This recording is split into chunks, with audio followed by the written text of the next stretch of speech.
안녕하세요. 저는 평소 썰밤을 즐겨 듣는 애청자예요. 여기 사연 보내는 사람들 중에서 아마 제 나이가 제일 많지 않을까 싶은데 부끄러운 마음에 구체적인 나이를 밝히긴 좀 그렇고요. 그냥 바로 제 이야기를 털어놔 볼게요. 나이가 나이인 만큼 참으로 우여곡절 많았던 세월이라 어디서부터 얘기해야 할지 모르겠어요. 반평생 까막눈으로 살았던지라 글재주도 없고요.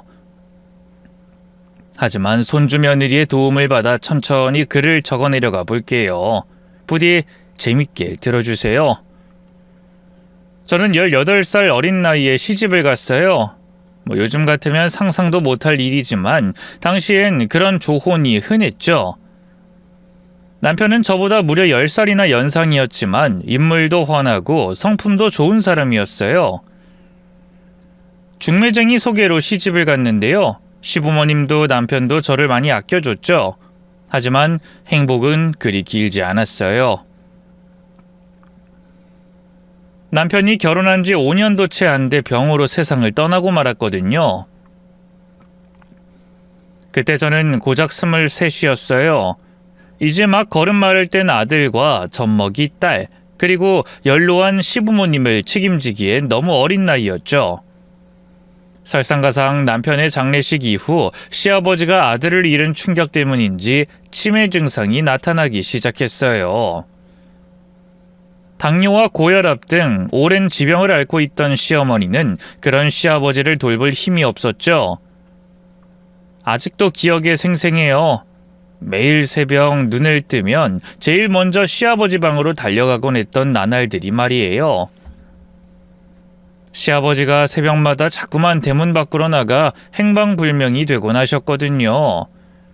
그쯤엔 밖으로 나가려는 시아버지를 붙잡고 씨름하는 게 일상이었죠. 아버님, 이렇게 일찍 어디 가세요? 장에 간다. 오늘이 장날이란 말이다. 아버님, 오늘은 장날이 아니에요. 게다가 아직 새벽이고요. 장날 아니면 뭐? 넌 뭔데 날 가둬두려고 해? 이거 너라고! 시아버지는 차마 입에 담지 못할 험한 욕설을 내뱉으며 저를 밀쳤어요. 다 늙은 노인네가 대체 어디서 그런 힘이 나는지 번번이 저는 뒤로 나자빠지기 일쑤였죠. 엎치락 뒤치락 몸싸움을 하다 보면 머리가 뭉텅이로 뽑히고 온몸에 멍이 드는 건 예사였네요. 그런 와중에 식구들의 생계 또한 책임져야 했어요. 어린 아이들을 시어머니에게 맡기고 틈틈이 마을 일손을 도왔는데요. 솔직히 그것만으로는 5식구가 먹고 살기 힘에 부쳤어요. 그나마 시댁이 갖고 있던 논밭을 팔아 부족한 생활비를 메꿨지만 그마저도 얼마 안 가 바닥이 나고 말았죠. 그때부턴 시장에 나가 김밥을 팔았어요. 다 팔고 집에 오면 또 늦은 시간까지 품삯 바느질을 하며 돈을 벌었죠. 시어머니 입장에선 그런 제가 많이 안쓰러웠던가 보죠. 당뇨로 손발이 부어 제대로 걷지도 못하시는 분이 늘 제 걱정만 하셨어요. 미순아, 나랑 너희 시애비랑 그냥 어디 요양원이라도 들어가마. 아님 그냥 확 죽어버리든가. 어머님, 그게 무슨 무서운 말씀이세요. 네가 우리 때문에 너무 고생하니까 그렇지. 어차피 우리야 살 만큼 살았는데 괜히 더 살겠다고 욕심부리면 네 침밖에 더 되겠니? 그런 말씀 마세요, 어머님. 제가 어머님이랑 아버님까지 다 책임질 테니 아무 걱정 마세요. 시어머니의 눈가에 맺힌 눈물을 닦아드리면서도 제 마음은 매일 쪼개지는 것 같았어요. 삶이 너무 고단했거든요. 먼저 간 남편이 너무 그리웠죠. 아이들도 저를 힘들게 하긴 마찬가지였어요. 아직 어린 아들은 밤마다 죽은 남편을 찾으며 울곤 했죠. 엄마, 아빠는 언제 집에 와? 나 아빠 보고 싶어. 영철아, 아빠는 이제 안 와. 왜? 왜 안 오는데? 너무 멀리 가셔서 다시 오기가 힘들대. 대신 영철이가 얼마나 잘 크는지 저 하늘에서 다 지켜보고 계셔. 그런 게 어딨어? 나도 아빠 보고 싶은데. 나도 아빠 있는 하늘나라 갈래. 아들이 그런 말을 할 때마다 가슴이 철렁 내려앉았지만 그럴수록 더욱더 아들을 꽉 안고 달래며 눈물을 참았어요. 딸은 제 손을 탈 새도 없이 거의 시어머니가 돌보셨는데요. 제대로 먹이질 못해 그런가 몸집이 또래보다 훨씬 작았고요. 늘 울기만 했죠. 그래도 어떻게 꾸역꾸역 살아는 지대요. 그땐 솔직한 말로다 식구들이 다 짐덩이처럼 느껴졌는데요. 지금 생각해보면 오히려 저 혼자가 아니었기에 버텨낼 수 있었던 것 같아요. 제가 살아야 한다는 마음보단 가족들을 살려내야 한다는 마음이 더 강했거든요. 그렇게 얼마나 시간이 흘렀을까요? 계절이 10번도 더 넘게 바뀐 어느 날, 시아버지가 치매와 지병으로 숨을 거두셨어요. 막상 장례를 치르고 나니 슬픔보다는 묘한 해방감이 밀려오더군요. 한편으로는 그런 스스로가 혐오스럽고 죄책감이 들기도 했고요. 어쨌든 그런 살아있는 감정을 느낀 것도 참 오랜만이었어요. 그동안 끝없이 이어지는 고된 나날 속에서 저는 제 감정조차 제대로 느낄 여유가 없었던 거죠. 그렇게 시아버지의 장례를 마치고 저는 큰 결심을 했어요. 더는 시골에서 하루 벌어 하루 먹고 사는 삶을 이어갈 수는 없다는 생각이 들더군요. 대도시, 기왕이면 서울로 올라가 새로운 시작을 해야겠다고 마음먹었죠. 지금 생각해보면 어디서 그런 용기가 났을까 싶어요. 당시 가진 거라곤 고향집을 팔아 마련한 얼마 안 되는 돈과 딸린 식구들 뿐이었는데 말이에요. 서울에 도착하자마자 허름한 반지하 방을 구했고요. 무작정 거리로 나가 떡볶이와 김밥을 팔기 시작했어요. 요즘은 바로 단속 대상이겠지만 그때만 해도 무허가로 그렇게 파는 사람들이 참 많았거든요. 처음엔 파리만 날렸는데요. 어디서 입소문이 났는지 점심마다 인근 회사원들이 몰려오더군요. 돈 버는 재미에 하루도 쉬지 않고 새벽부터 밤 늦게까지 일을 했더랬죠. 그러던 중에 운 좋게 마음씨 넓은 건물주를 만나 제 가게를 차리게 됐어요.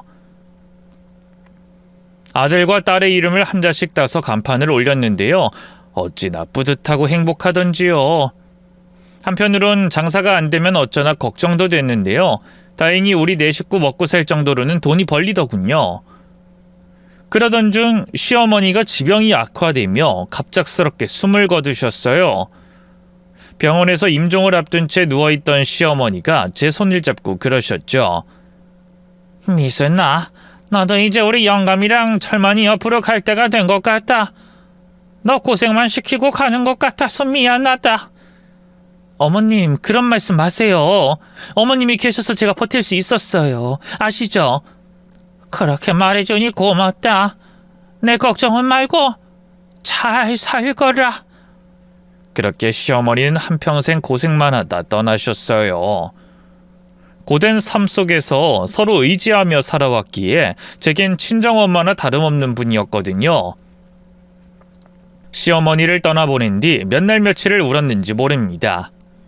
그래도 어느새 자란 아이들이 저를 지탱하는 든든한 기둥이 되어줬어요. 아들과 딸의 둘 다 공부도 곧잘하고 성품도 유순했는데요. 특히 아들은 학교에서 늘 1등을 놓치지 않았고요. 선생님들 사이에서도 모범생이라며 칭찬이 자자했어요. 질풍노도라 불리는 사춘기 시절에도 제 속 한 번 썩인 적이 없었죠. 교사 되는 게 꿈이던 아들은 성인이 되자마자 우리나라에서 제일 유명한 사범대에 진학했고요. 거기서도 줄곧 1등을 놓치지 않다가 졸업 후 당당하게 교편을 잡았죠. 어려운 형편 속에서도 잘 자라준 아들이 어찌나 기특하던지요. 그런데 아들이 남모르게 제게 부채감을 갖고 있었던가 봐요. 첫 월급을 타자마자 제게 봉투채 건네주며 그러더군요. 엄마, 이제 돈은 내가 벌면 되니까 엄마는 좀 쉬어. 그동안 너무 고생만 했잖아. 내가 고생하긴 무슨 고생을 했다고. 됐으니까 이 돈은 너 써. 나중에 장가 들고 자식도 낳고 하려면 열심히 모아야지. 됐어, 난 결혼 안 해. 평생 엄마 모시고 살 거라고. 아이고, 그렇게 말하는 자식들이 제일 먼저 결혼한다더라. 농담처럼 넘겼지만 내심 아들이 정말 결혼을 안 하면 어쩌나 걱정했는데요. 다행히 아들은 30이 되기 전에 좋은 여자를 만나 장가를 들었어요. 부부는 끼리끼리라고 며느리 역시 아들만큼이나 심성이 곧고 좋은 아이였죠. 결혼식 날 저는 혼주석에 앉아 먼저 떠난 남편과 시부모님을 떠올리며 속삭였어요. 여보, 보고 있어? 우리 영철이가 어느새 다 커서 이렇게 결혼을 하네. 어머님, 아버님도 보고 계시죠? 부디 우리 영철이 잘 살게 해주세요. 그 기도 아닌 기도 덕분이었을까요? 아들과 며느린 무탈하게 잘 살았고요. 제게도 참 잘했어요. 저는 괜찮다고 했는데도 딸아이마저 시집가고 나자 혼자 둘 수 없다며 합가를 하자고까지 했죠. 아니, 엄마도 이제 나이가 있는데 이 큰 집에서 어떻게 혼자 지낸다고 그래. 그러지 말고 우리랑 같이 살자. 어? 맞아요, 어머님. 저 이 사람 출근하고 나면 혼자 얼마나 심심한데요. 저희 같이 장도 보고 맛있는 것도 먹으러 다녀요. 네? 아들 내외의 말에 못 이기는 척 넘어가 줬어요. 내심 자식들 다 떠나보내고 허전하던 차였으니까요. 합가 후 혹시라도 며느리와 부딪히면 어쩌나 염려도 됐는데요. 뭐 서로 조심해서 그런가 정말 친모녀 사이처럼 지낼 수 있었어요. 삶이 이렇게 행복하고 무탈할 수도 있는 건가 싶을 정도였는데요. 심지어 그로부터 약 1년 뒤에 떡두꺼비 같은 손주까지 태어나며 제 행복은 절정에 달했습니다. 아들의 품에 안겨 꼬물거리는 그 어린 생명체를 본 순간 정말 얼마나 감격했는지 몰라요. 하지만 인생이란 게 어떻게 늘 따스한 봄날 같기만 하겠어요. 손주가 태어나고 얼마 안 돼 아들은 학교를 그만두고 학원을 차렸어요. 부모가 될 만큼 더 큰 돈을 벌어야겠다고 생각한 모양이더군요. 뭐 겉으론 응원했지만 내심 망하면 어떡하나 걱정도 컸는데요. 다행히 아들이 가르치는 데 재능도 있고 또 사업 수완도 괜찮아서요. 점점 학원을 찾는 학생들이 늘어나기 시작했죠. 그러면서 아들은 학교 다닐 때와는 비교도 할 수 없을 만큼 바빠졌어요. 평일이고 주말이고 할 것 없이 매일 출근했고요. 새벽같이 나가 밤 늦게나 들어왔죠. 그때만 해도 그저 아들 몸이 축나는 게 아닐까, 뭐 보약이라도 한 제 지어 먹여야 하나 걱정만 좀 했을 뿐인데요. 어느 날 걸려온 한 통의 전화가 제 인생을 순식간에 지옥으로 떨어뜨렸습니다. 아직도 떠올리면 눈물이 날 것 같지만 그래도 얘기해야겠죠? 그쯤에 저는 가게를 접고 집안 살림과 손주를 돌보고 있었어요. 아들이 사업을 확장하면서 일손이 너무 부족해 며느리도 학원에서 간단한 사무보조를 하고 있었거든요. 그날도 아들과 며느리는 일찌감치 출근하고요. 저 혼자 손주와 둘이 집에 있었죠. 어느새 시계는 밤 9시를 훌쩍 넘긴 상태였지만 아들과 며느리가 늦는 게 하루 이틀도 아니었으니 그러려니 했어요. 그래서 손주를 재우고 먼저 잠자리에 들려고 했는데요. 갑자기 집 전화벨이 울리더군요. 며느리인가 하고 받았더니 모르는 여자더라고요. 여보세요? 김영철 씨 어머님 되십니까? 여기 핸드폰에 번호가 있길래 연락드렸는데요. 네, 맞는데 누구세요? 여기 병원인데요. 김영철 씨랑 며느리분이 교통사고로 그만... 지금 빨리 병원으로 와주세요. 빨리요. 하늘이 무너지는 기분이었어요. 제발 둘 다 무사하길 바라는 마음으로 병원에 달려갔는데요. 절망스럽게도 이미 아들과 며느린 이 세상 사람이 아니었죠. 빗길에 미끄러진 트럭이 중앙선을 넘어와 아들 내외가 타고 있던 차를 덮쳤다고 하더군요. 다행이랄지 불행이랄지 둘 다 그 자리에서 목숨을 잃었다고 하더라고요. 고통을 느낄 새도 없이 말이죠. 남편 복이 없는 년은 자식 복도 없다더니 팔자가 어쩜 이렇게 사나울 수 있을까요? 이제 제게 남은 건 품에 안긴 겨우 2살밖에 안 된 어린 손주뿐이었죠. 아들 내외의 장례를 치른 뒤 손주를 품에 안고 돌아오던 날을 잊을 수가 없습니다. 늘 안락하게만 느껴졌던 집이 마치 지옥같이 느껴졌죠. 사방에 아들과 며느리의 흔적이 남아 있었으니까요. 어린 손주도 뭔가를 느낀 걸까요? 늘 유선했던 아이가 그날만큼은 자지러져라 울고 또 울더군요. 그런 손주를 달래며 저도 엉엉 울었죠. 간신히 손주를 달린 뒤 그 눈물 젖은 맑은 얼굴을 보며 다짐했어요. 민재만이라도 무사히 키워야 해. 그게 먼저 간 애들이 바라는 일일 테니까. 내 몸이 으스러지는 한이 있더라도 불쌍한 우리 손주만큼은 남부럽지 않게 키워내겠어. 마음속으로 다짐하고 또 다짐했지만 현실은 그리 녹록치 않았어요. 사실 아들이 학원을 프랜차이즈화하려던 계획을 세우고 있었는데요. 그 과정에서 낸 엄청난 빚이 문제였어요. 학원 기물을 처분하고 아들 내외 앞으로 나온 보험금을 죄다 쏟아부어도 빚을 다 갚기엔 역부족이었죠. 그나마 딸이 사위 몰래 돈을 보태줬기에 어느 정도 빚을 갚을 수 있었는데요. 그게 또 화근이 됐지 뭐예요. 딸이 사위에게 그 사실을 들키는 바람에 둘이 그 일로 크게 다퉜고요. 결국 이혼 직전까지 가게 됐죠. 이러다가는 잘 살고 있던 딸까지 인생 망칠 것 같아서 거의 연을 끊다시피 했어요. 사위가 바라는 게 바로 그거였거든요. 갈 곳 잃은 저와 손주를 떠맡게 될까봐 불안했던 거겠죠. 손주를 키우기 위해 저는 몸을 불사르며 일할 수밖에 없었어요. 낮에는 식당 주방에서 설거지를 하고요. 밤에는 건물 청소 일을 했는데요. 단 하루도 쉬지 않고 일했어요. 젊은 사람이 하기에도 고된 육체 노동을 다 늙어서 하려니 정말 죽을 것 같더군요. 몸도 많이 상했죠. 하지만 손주에 대한 책임감과 애정으로 이를 악물며 버텼는데요. 하늘도 참 무심하시죠. 손주가 중학교에 들어갈 무렵 청소 일을 하다 계단에서 넘어지며 크게 다치고 말았어요. 척추뼈가 손상돼 한동안 병원 신세를 져야 했고요. 퇴원 후에도 몸을 쓰는 일은 아예 할 수가 없었죠. 결국 식당 일도 청소 일도 모두 그만둬야 했습니다. 혹시라도 나라에서 생계 지원을 받을 수 없을까 알아도 봤는데요. 제 밑으로 딸이 있어서 그것도 불가능하다고 하더군요. 그쯤에 딸은 사위 직장 문제로 미국에 건너간 상태였는데요. 안 그래도 타국에서 고생하고 있을 딸애한테 손을 벌리고 싶지 않더라고요. 또 사위가 난리를 칠 게 걱정되기도 했고요. 그래서 고민 끝에 수리 하나를 끌고 거리로 나가 무작정 파지를 줍기 시작했어요. 처음엔 허리 때문에 제대로 걷지도 못했는데요. 이를 악물고 어떻게든 앞으로 나아가니 조금씩 수레가 끌리긴 하더군요. 새벽마다 동네를 돌며 버려진 폐지와 상자를 주었어요. 수레가 꽉 차면 바로 고물상으로 가져갔는데요. 하루에 고작 몇천 원 버는 게 전부였지만 그래도 그거면 손주에게 라면이나마 한 그릇 배불리 먹일 수 있었어요. 또 저희 사정을 안 고물상 사장님이 교회 봉사단체 얘기를 잘 해주셨어요.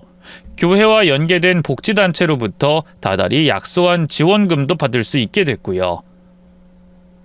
한편 고된 노동 탓인지 수술 후 제대로 된 처치를 못한 탓인지 제 허리는 점점 더 굽어갔어요.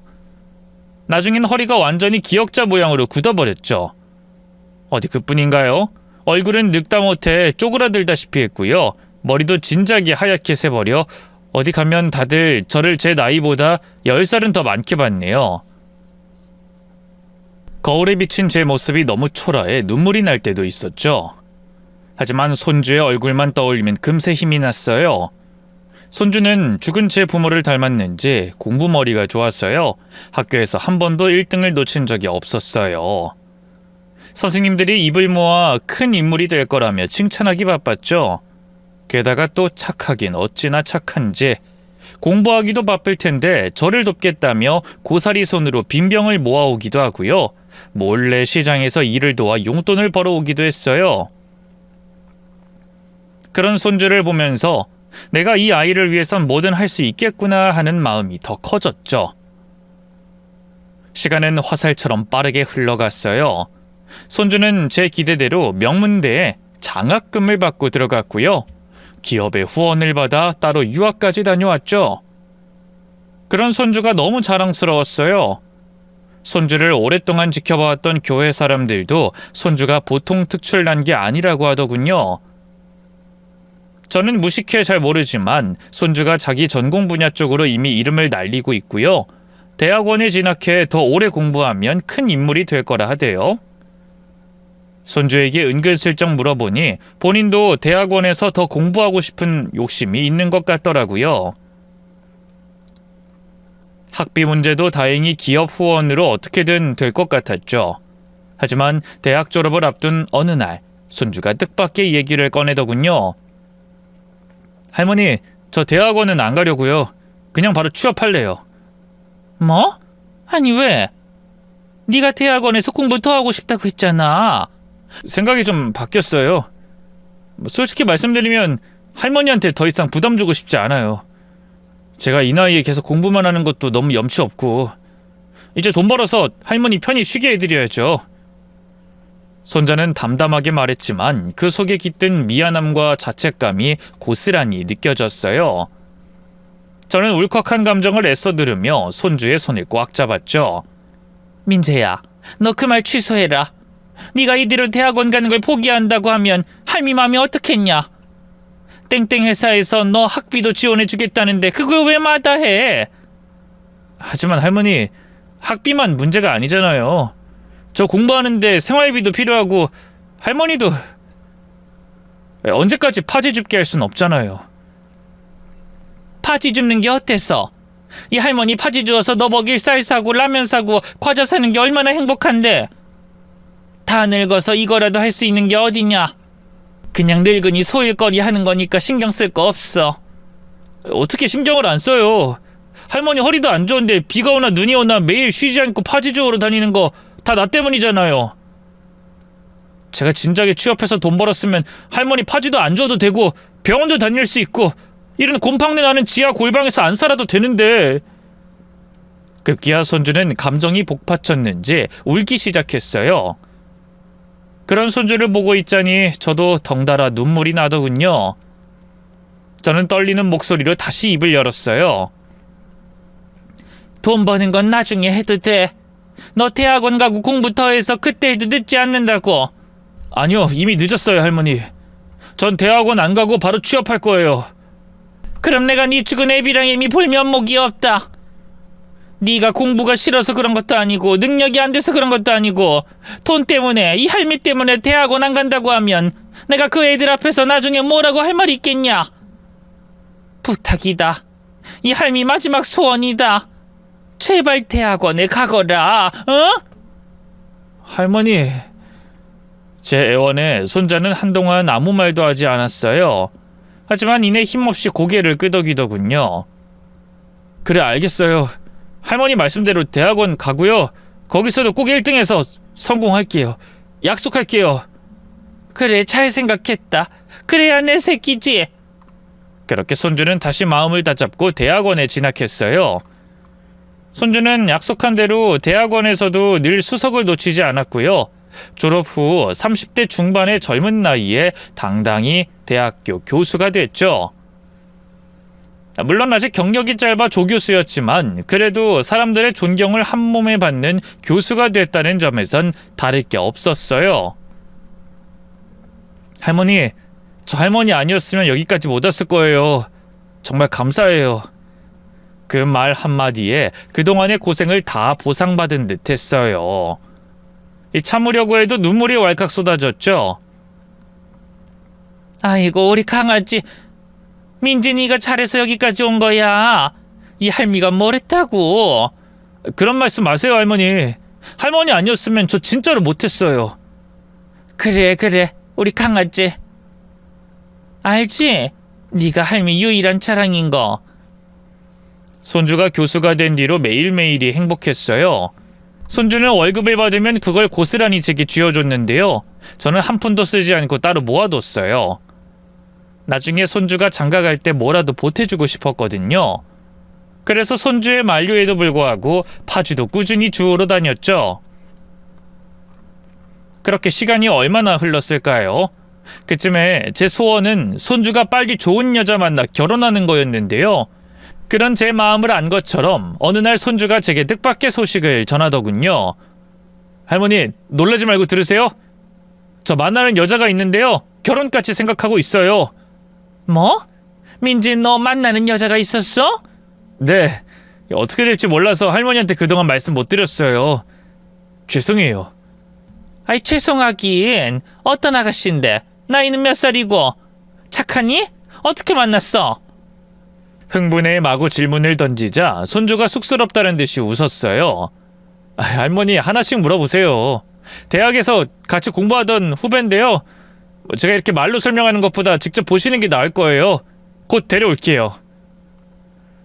여자친구 이야기를 하는 손주는 한껏 설레 보였어요.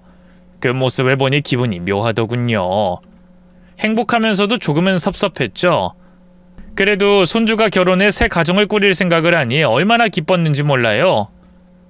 며칠 뒤 손주가 여자친구를 집에 데려왔어요. 손주의 여자친구는 단정한 옷차림에 고운 얼굴이 딱 봐도 곱게 자란 아가씨 같더군요.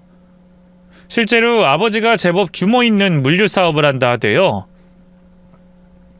안녕하세요 할머님. 그동안 오빠한테 말씀 많이 들었어요. 오빠 키워주신 부모 같은 분이라고. 진작에 인사드렸어야 하는데 너무 늦게 인사드려서 죄송해요.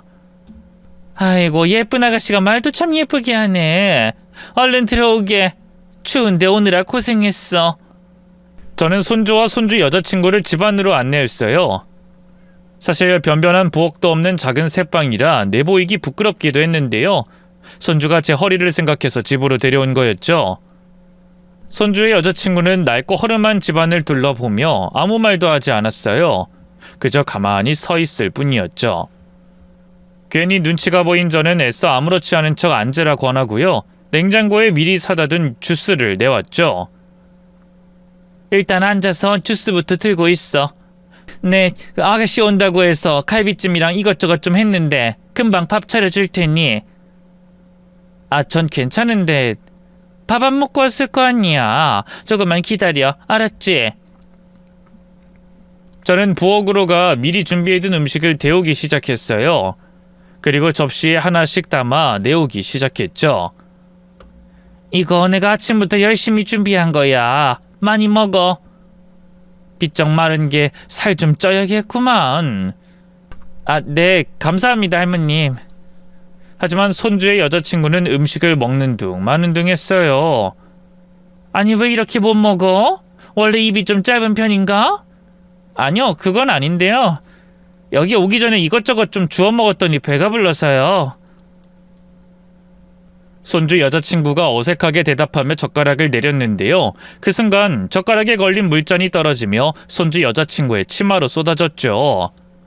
아이고 이를 어째 예쁜 치마를 다 못 쓰게 됐네. 당황한 저는 옆에 있던 행주를 들고 허둥지둥 손주 여자친구의 옷과 다리를 닦아주기 시작했어요. 그러자 손주 여자친구가 제 손을 세게 밀쳐내며 자리에서 일어서더군요. 제가 닦을게요. 화장실에 휴지 있죠? 잠시 후 화장실에서 돌아온 손주의 여자친구가 어색한 표정으로 그러더군요. 저 옷도 다 버렸고 뒤에 약속도 있어서요. 이만 가봐야 할 것 같아요. 오빠, 나 좀 데려다 줄래? 그래, 조금만 기다려. 자기 여자친구를 말없이 보던 손주가 이내 몸을 일으켰어요. 그리고 외투만 걸친 뒤 바로 여자친구를 따라 나가더군요. 혼자 남겨진 저는 부엌 정리를 하고 괜스레 불편한 마음에 몸을 가만두지 못했는데요. 현관문이 잘 닫혔나 확인하려 걸음을 옮긴 찰나 갑자기 바깥에서 손주 목소리가 들려오더라고요. 그래서 슬그머니 현관문을 열어보니 웬걸 손주가 손주 여자친구에게 마구 화를 내고 있더군요. 너 대체 우리 할머니 앞에서 버릇없이 그게 뭐야? 미안해 오빠. 근데 난 오빠 집이 그렇게까지 그런 줄 몰랐어. 그런 줄 몰랐다니 그게 대체 뭔데? 모호하게 말하지 말고 똑바로 말해. 내가 계속 말했잖아. 우리 집 가난하다고. 할머니가 파지 주워가면 다 키웠다고. 아, 알지. 근데 이 정도일 줄은.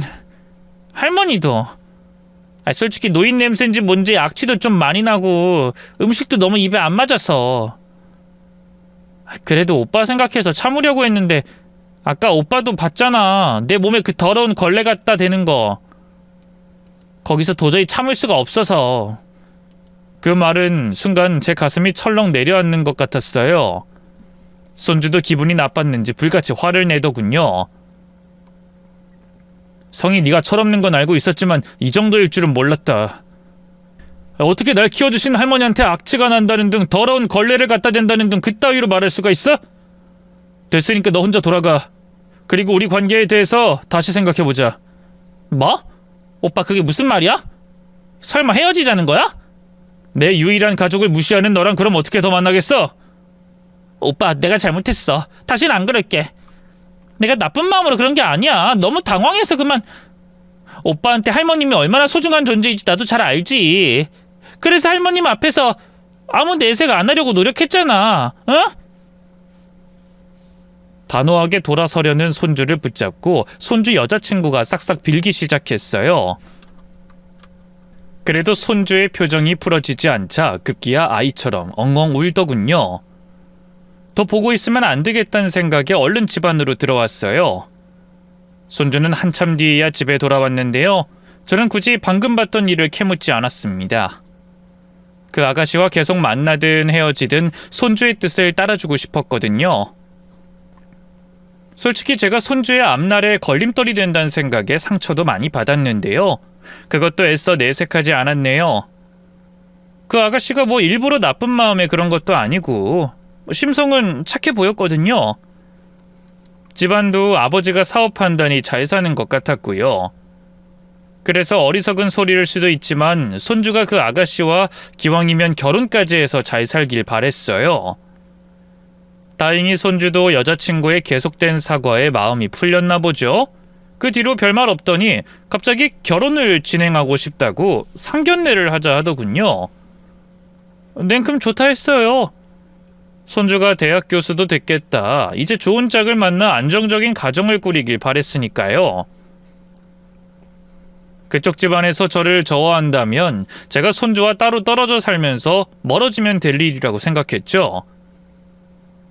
손주의 흠이나 짐이 되고 싶진 않았으니까요. 자식이나 손주를 둔 부모들이라면 이런 제 마음 이해하시겠죠? 시간은 빠르게 흘러 상견례 날이 밝았어요. 손주가 사준 고운 한복을 입고 옅게 화장까지 하고 약속 장소로 나갔는데요. 예비 손주 며느리와 그 부모는 벌써 도착해서 자리에 앉아 있더군요. 솔직히 예비 사돈 내외 둘 다 강팍한 얼굴에 차가운 목소리가 썩 마음에 들진 않았는데요. 그래도 웃는 낯으로 예의를 지키기에 저도 가만히 말을 섞었어요. 예식 날짜며 예물 예단 등 결혼에 대한 구체적인 얘기를 나누기 시작했죠. 저희 집안 사정을 알아서인지 그쪽에선 예물 예단도 생략하자고요. 아이들 신혼집도 집도 자기들이 해주겠다고 하더군요.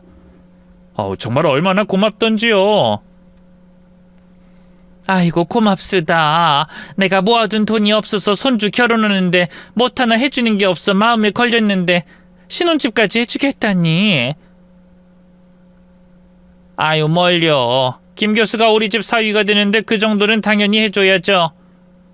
그동안 고생 많으셨어요 사돈어른. 앞으로 김 교수는 저희가 책임지고 정 교수 자리까지 잘 보필할게요. 예비 안 싸더니 살갑게 웃으며 제 감사 인사를 받더라고요. 그 집이 별다른 명예 없이 벼락부자가 된 집이라 그런가 젊은 나이에 교수로 임용된 저희 손주를 좋게 본 것 같더군요. 참 다행이었죠. 그렇게 상견례 자리는 큰 탈 없이 나름 화기애애하게 마무리되는 듯 했는데요.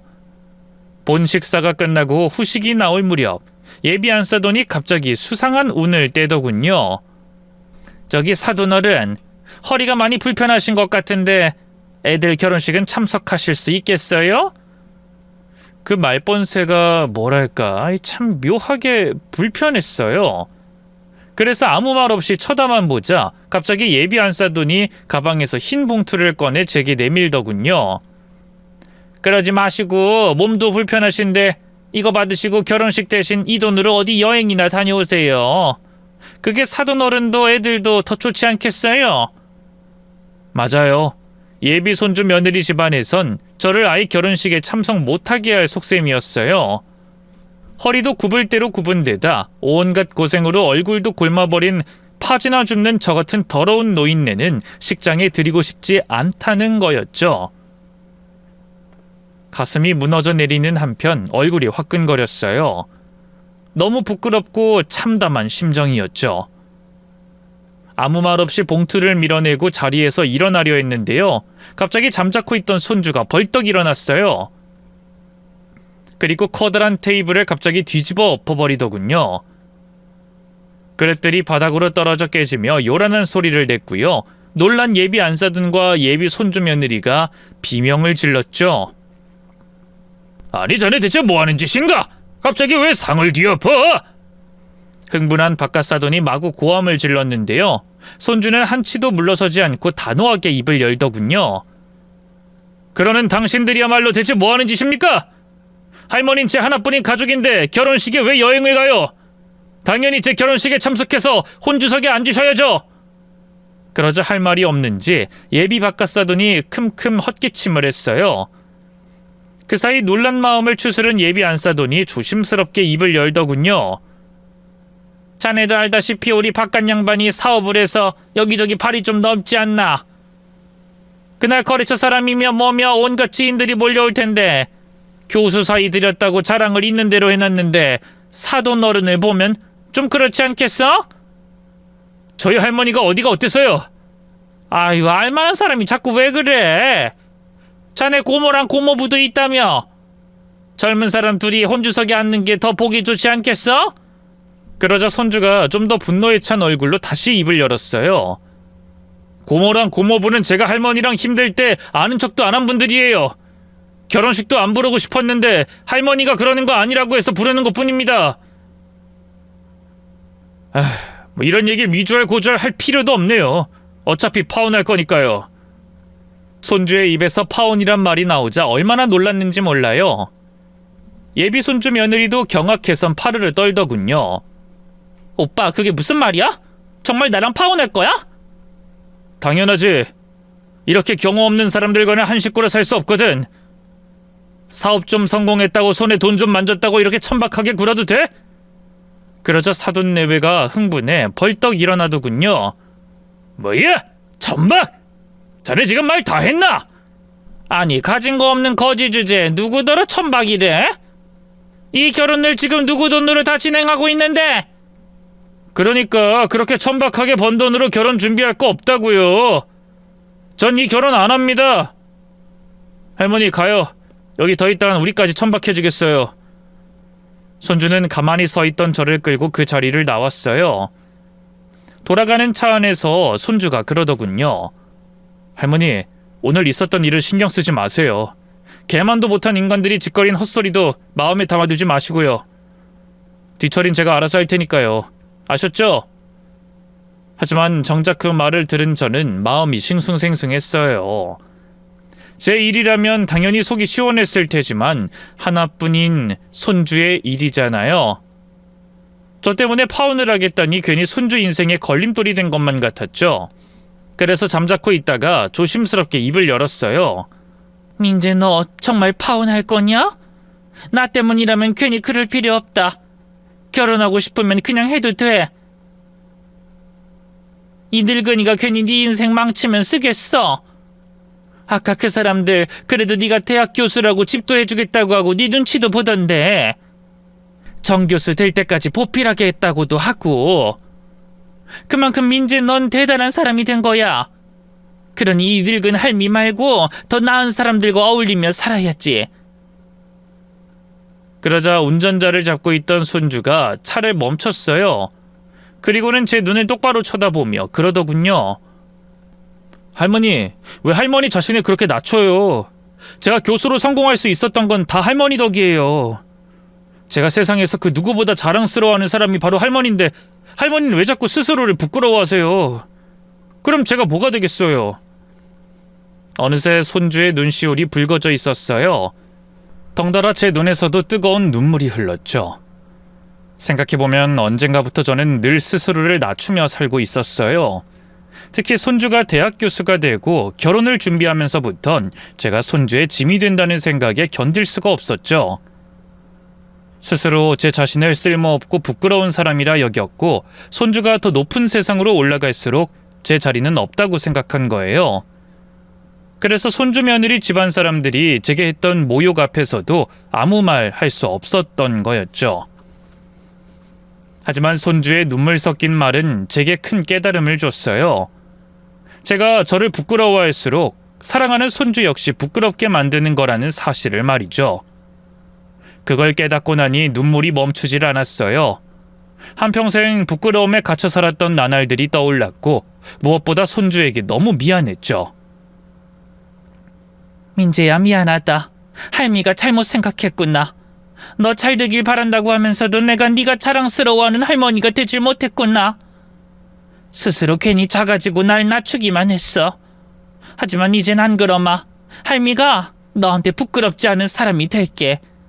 이제부턴 나도 나 자신을 자랑스러워할 거다. 아무렴 이렇게 대단한 손주를 키워낸 게 난데 당연히 네 결혼식에도 참석하고 혼주 자리에 당당하게 앉아서 손님 맞이해야지. 안 그러냐? 제 말에 손주는 환하게 웃으며 제 손을 꽉 잡아줬어요. 맞아요, 할머니. 이제 당당히 고개 들고 어딜 가든 누구 앞에서든 당당하게 구세요. 할머니는 제가 세상에서 제일 존경하고 자랑스럽게 생각하는 분이니까요. 저는 더 이상 고개 숙이지 않기로 결심했어요. 파혼하겠다는 손주의 결정도 적극 지지했죠. 제가 아는 손주라면 훨씬 더 나은 집안의 아가씨와 결혼할 능력이 충분했으니까요. 이후 예비 손주 며느리는 손주에게 꽤나 매달렸는데요. 그래도 손주가 마음을 돌리지 않자 결국 자기도 돌아섰어요. 그쪽 집안에서는 주제도 모른다며 엄청 화를 내더군요. 그러거나 말거나 파혼하고 나니 어찌나 속이 시원하든지요. 또 그러던 중에 생각지도 못한 좋은 소식이 날아오기도 했어요. 바로 미국에 있던 딸이 사위와 이혼하고 한국으로 돌아온 거였죠. 처음엔 딸이 제게 말도 없이 이혼했다는 걸 알고 경악했는데요. 딸의 말을 들어보니 잘했다 싶더라고요. 원래도 좀 고가운 구석이 있던 사위는 미국에서도 딸을 살림하는 사람으로 부려먹기만 하고요. 타국에서 외롭고 힘든 딸의 마음은 무시하기만 했다는군요. 그래, 요즘 세상에 뭐 이혼이 흠이냐? 잘 돌아왔다, 영희야. 엄마, 그동안 엄마랑 민재 참 힘들었지? 하나뿐인 딸이 돼선 모른 척해서 미안해.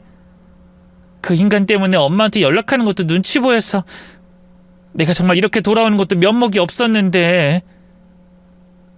그래도 나 엄마 하나뿐인 딸이잖아. 용서해줘.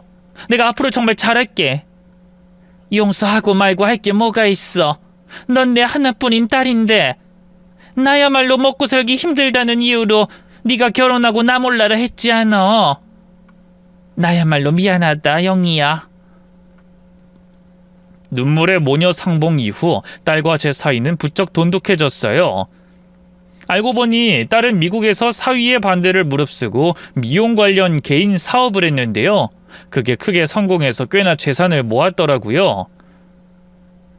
엄마, 이제 아무 걱정하지 마. 내가 엄마도 민재도 다 책임질게. 민재 대학 정교수 되는 것도 돈 꽤나 필요하지 않아? 그거 다 내가 낼게. 나 모아둔 돈 많아. 미국에서 하던 사업 한국에서도 할 건데 그것도 벌써부터 투자자들이 줄을 섰고, 그동안 못한 효도 한꺼번에 일시불로 다 할 테니까 두고 보라고. 그렇게 딸의 도움으로 저와 손주의 삶은 갑자기 확 달라졌어요.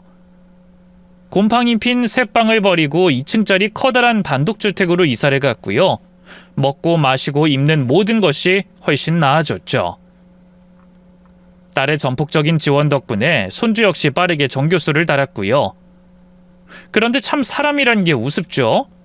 그 소식을 전해들은 예비 손주 며느리가 다시 손주에게 연락을 해오기 시작했어요. 심지어는 예비 사돈 때까지도 저한테 전화해 살살 기더군요. 아이, 사돈 어른, 그때 저희가 너무 죄송했어요. 따로 사과를 드리고 싶었는데 김 교수가 너무 칼같이 굴어서. 김 교수 이번에 정 교수 됐다면서요. 너무 축하드려요. 글쎄요, 우리 같은 그런 축하 인사를 받을 사이는 아닌 것 같은데. 아이, 그러지 마시고 저희 다시 잘해봐요. 네? 우리 성희가 아직도 정 교수를 못 잊었어요. 다시 만나고 싶어서 정 교수한테 계속 연락은 하는 모양인데 정 교수가 아무 대답 없는 모양이에요. 사돈 어른이 정 교수 좀 설득해봐 주시면 안 될까요? 그 뻔뻔한 말에 절로 헛웃음이 나오더군요. 이제 와서요? 그럼 이번엔 나 결혼식에 참석해도 되는 건가?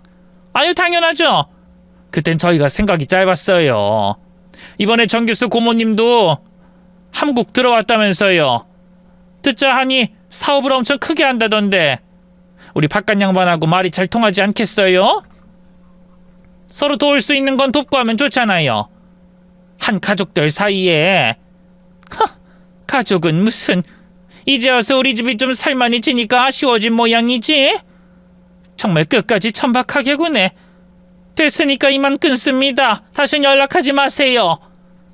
저는 단호하게 전화를 끊었어요. 그러자 애가 다른 모양인지 그 집안에선 자기 딸까지 데리고 저희 집 앞으로 찾아왔더군요.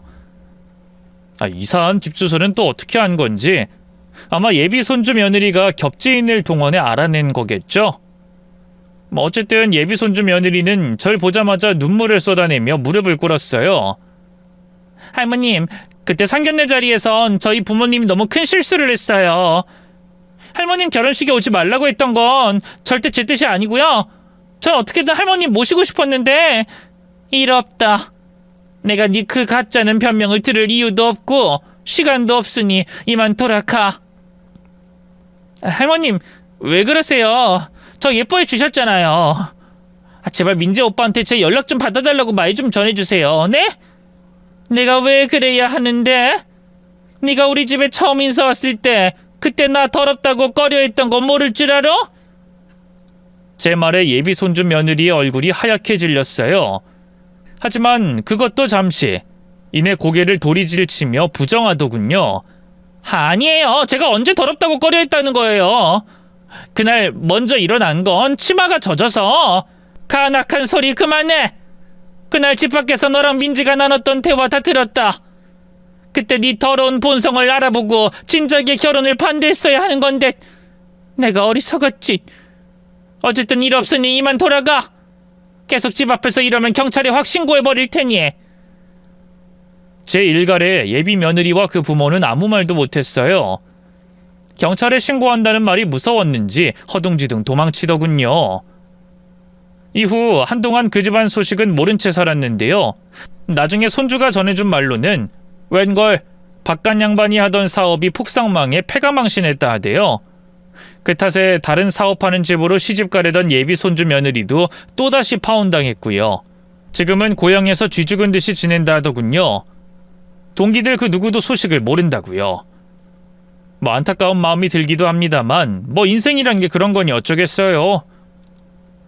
반면 손주는 좋은 여자 만나 결혼도 했고요. 지금도 여전히 대학에서 아이들을 가르치며 본인 분야에서 연구를 이어가고 있습니다.